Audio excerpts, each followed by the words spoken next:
Hello everyone, welcome to Classic Reddit, where real humans read Reddit content. Today's question is on a more positive note, by user name.exe. What is a positive thing that has happened to you because of quarantine? Our first reply is by Punter, and it is, we were $10,000 in debt before lockdown.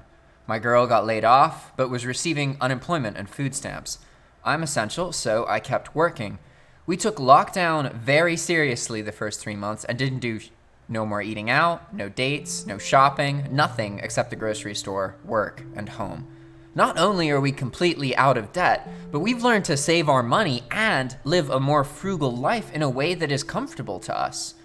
Learned how to save money. TLRDR. Wait, too long, didn't read. Yeah. It's amazing. Next reply is by you, Alifo. I lost 40 pounds. Nice. And here I am with 40 pounds I found on the ground while walking in the supermarket. I wish I had. As I posted, I got to record something like 3+ hours of new music, but that unfortunately involves a huge amount of sitting down. Was a blob there for a bit. This reply to what is a positive thing that happened to you because of quarantine? By Long Live RGB.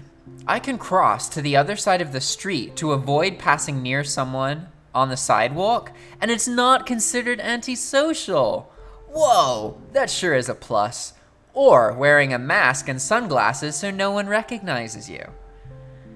This reply by How Blue the Sea. I got off my butt and applied to grad school. Same, except classes are still all online, which I loved, but all labs are canceled, so that sucks. Feels like I'm paying full price for half of an education. Man, do the online people really have to pay full price for the same as the people who were going to the school? That's effed, but it's not surprising. You know, there's actually free schooling options in California, but legally they've had to shut down because the universities and college have so much lobbying power that anytime you offer something that a paying university can't compete with, you can't do it. So if you can offer people a free education, you can't do that because it would put the universities out of business, so it's illegal. It's fucking dumb. Anyway. Next we have a reply by I Am Not Sexy at All. I lost weight, got a new job, paid off $30,000 in loan debt, and found a great relationship.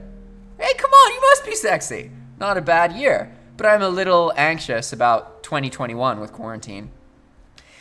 This reply, the experts all agree that by Mayish 2021, life will be fairly normal, at least for the United States of America.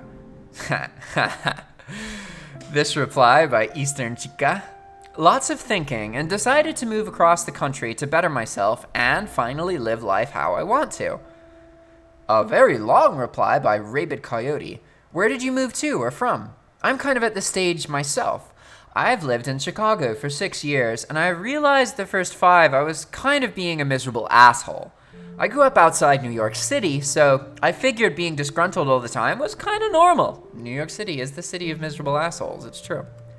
A bad breakup and work burnout in 2019 made me realize this is no way to live, and in 2020, I've been spending more time trying to be positive, only to realize a lot of people here are content with being hermits and not doing much outside of COVID. Going to Phoenix, Arizona for 3 months as a test run to see if I want to transplant myself. I really love the mountains. I can't stand the gray here in Chicago anymore, and the heat doesn't bother me. I want to do outdoor activities like golf. I'm fine with a slightly slower pace as long as I can live somewhere with some walkability, while some pockets of Phoenix seem to have. Of course, it's a move that has required and will continue to require a lot of thinking.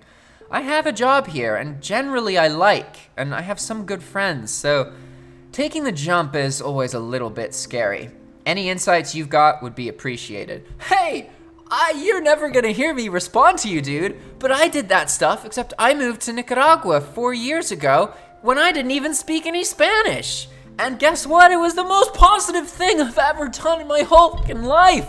Like, oh, I can't even begin to explain. If you really, really think that moving is something that's going to be good for you, especially if moving greatly reduces your financial burden, it's totally worth it. The only thing you have to keep in mind is that it's a thing that pays off in the long run. Because whenever you move, the beginning always is hard. You're always going to be lonelier, and you're always going to be like, oh, I miss my friends. I want to go visit them, and that kind of thing. And you can. There's nothing wrong with doing that. So that's what you got to do. But you have to keep in mind that when you first move somewhere, it's going to be a little bit harder than normal for a year or two. And then that's when it can really start to pay off. So if you do move, don't get disgruntled if you start to feel lonely.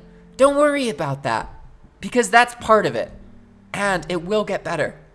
Just keep focusing on finding cool people. If you're single, get in that dating scene. There is no better way to meet people than to date and then meet all the friends of the people you date. And even if you guys break up or you never even get into a relationship in the first place, it's okay, because you learned and got all their friends. That's what I did. I went to Nicaragua, and this guy kept encouraging me to use Tinder. And I was like, nah, man, I don't want to use Tinder. I don't want to hook up with people. He was like, do it, do it, do it. And so eventually I did. And I only met one person, but then I met that person's friend, and then I met a bunch of their friends. And ever since then, all of them have fought, and they're not friends anymore, but they're my friends. I've got a lot of friends because I met all of them before, right? And the key to that was romance. I'm telling you, there's nothing that breaks the ice into a new place like finding a girlfriend or a boyfriend or just hooking up with people, because you're gonna meet other people when you do that. And obviously that's gonna be easier if you're younger, but you know, there's romance for everybody. You may be 50 or 60 and think, oh, Jack, you're just a dumb kid, you don't know what it's like for us old folk. But I can tell you that I have an old folk. Believe it or not, I was actually produced by old folks. One of my old folks is dead, but the other one's alive. She's in her 60s, almost 70. And guess who got a boyfriend at 59? My mama. So yeah, screw that line of thinking. You can find love anywhere. You just gotta be looking for it and open-minded. And apparently you gotta use things like Tinder so you can meet a friend who meets a friend who meets a friend who meets a friend who inspires you to make a video, who then introduces you to somebody, and then some random person sees that video and they become your girlfriend. You know, that's exactly how it always works every single time. Anyway, moving on. So this response to what is a positive thing that happened to you because of quarantine. I discovered my writing style for poems. That's really neat. I've always liked writing poems, but I'm not very good at it. This person caught up a lot on shows that they have been meaning to watch, and it has helped them keep sane. A reply to that, me too. I've gotten to watch a lot of things that I've been meaning to watch, and I can always watch The Office on loop countless more times. Contra Punctus 1750 got out of a toxic relationship. Hell yeah! Nothing like quarantine to give you an excuse to end something shitty. That's really great. I'm glad you got the courage to do that. I know it can be very difficult, so that's great for you. What's a positive thing that happened to you because of quarantine? Leia, oh my god, says, I got COVID. I haven't drank since I tested positive, which I'm now on day 21 sober and losing weight and eating a little bit better. Is there a day 21 chip? I guess this person drinks a lot, huh? DT Jam says, more time to work out since I am working from home. Managed to have visible abs for a short while, which has always been a goal.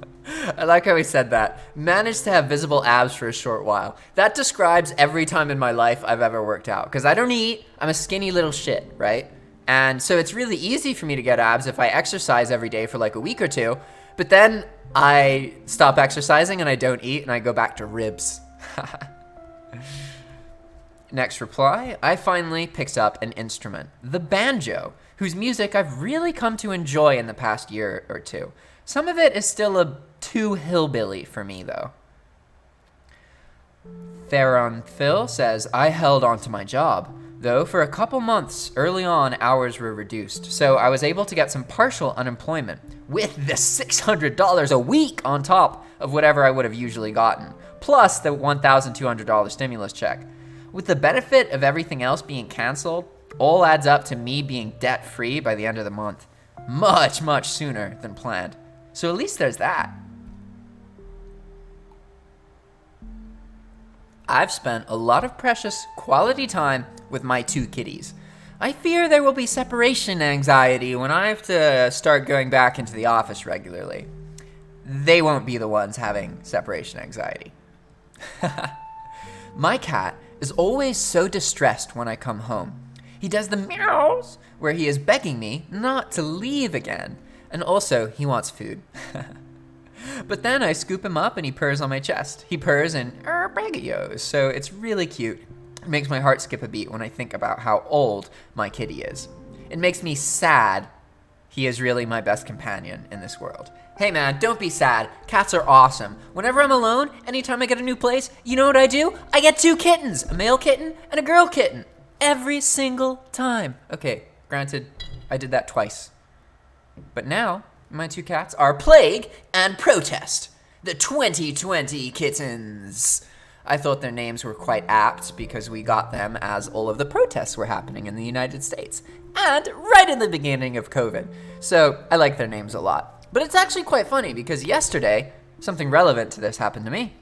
I was telling my girlfriend, I was like, hey, I like keeping the cats hungry because when they're hungry, you know, not like really hungry, but a little bit hungry, they're much more affectionate with me and they cuddle with me and they want to like, you know, play and they spend more time with me. They interact with me, right? It's great.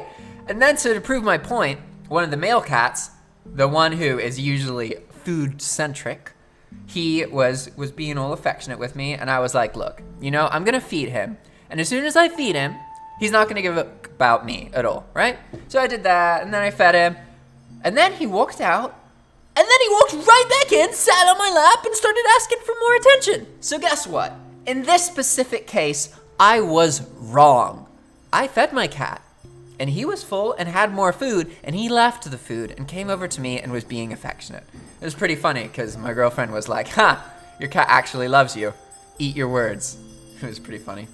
Oh, I apologize for the bell, by the way. I live in Nicaragua, and people like walk down the street selling ice cream and fruit and all sorts of stuff. So that bell is the universal sign for Ice Cream Man. And if I were to yell, Eskimo, Eskimo, right now, that bell guy would come to my door and be like, Eskimo, Eskimo, you know? All right, guys, next one.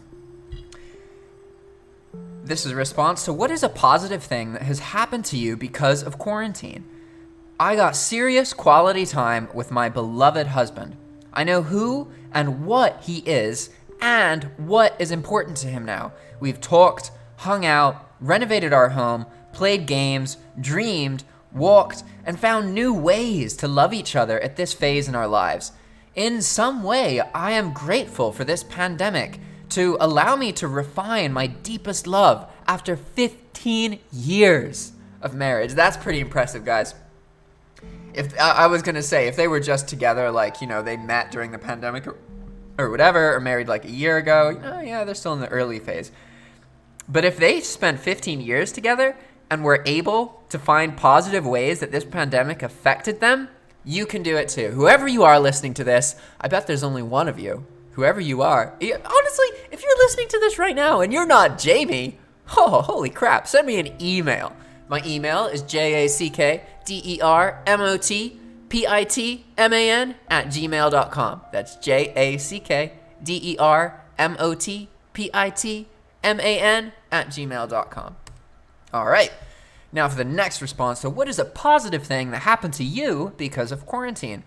My dad and I started getting along better, and now I like being home. Before COVID, I always went out because I didn't want to be home. I didn't want to be around him. Since I can't play shows or get together with my bandmates, I rented a studio, started recording myself playing all the instruments, and throw the results on YouTube. It's awful, but I'm having a load of fun doing it, so whatever. This reply by Mufasa. I normally dread the cold and dark days of winter, and usually I get seasonal depression. This year, it's noticeably better because at least I won't have to worry about scraping my windshield at 7 a.m. and 18 degrees. Working from home, yeah! This person, Mofuyoma, I got out of the most toxic relationship of my life, stopped smoking weed after 15 years, lost 20 kg doing keto, deactivated my Facebook, and started to learn ukulele and guitar.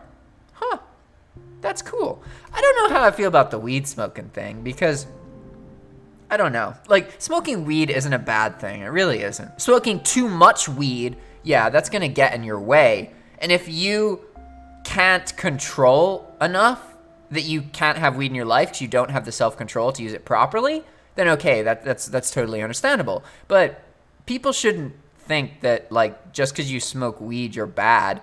That really isn't true. Like, even if you're listening to this and you feel like you smoke too much weed or whatever, the reality is most people grow out of that. I know tons of adults who are like 40s, 50s, big business people, really creative, really professional, look like they would never touch a bong in their life. But then if you talk to them and get to know them, they smoked loads of weed for like 15 years and eventually just kind of grew out of it, you know?